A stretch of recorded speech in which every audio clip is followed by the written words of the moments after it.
Už miško įveisimą nederlingose žemėse galima gauti ES paramą. Ji teikiama pagal Lietuvos kaimo plėtros 2007-2013 metų programą. Paramos gali kreiptis fiziniai ar juridiniai asmenys, kuriems žemė apželdinimui mišku priklauso nuosavybės teisė. Paramos lėšomis įveisti mišką gali ir valstybinės žemės valdytojai.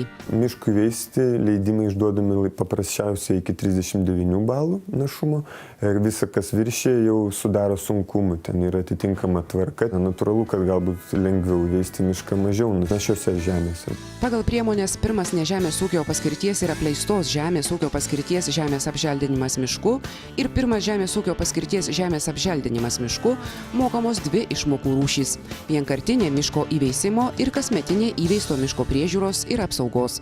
Tiesa, valstybinės žemės valdytojai gauna tik vienkartinę miško įveisimo išmoką. Miško savininkas neprivalo įrodinėti patirtų išlaidų ar pirkti paslaugas vadovaudamasis viešųjų pirkimų įstatymo nuostatomis. Jam mokama už įveisto miško plotą, priklausomai nuo to, kokia medynų rūšinė sudėtis. Be to, įveisus mišką žemės ūkio paskirties žemėje kompensuojamos prarastos pajamos. Prižiūrėti yra reikalavimas, jeigu žmogus gauna jau tą pirmąją didžiąją miško įveisimo kompensacinę išmoką, tai atitinkamai po to beveik visais atvejais jisai dar gauna 5 metus priežiūros ir apsaugos išmokas.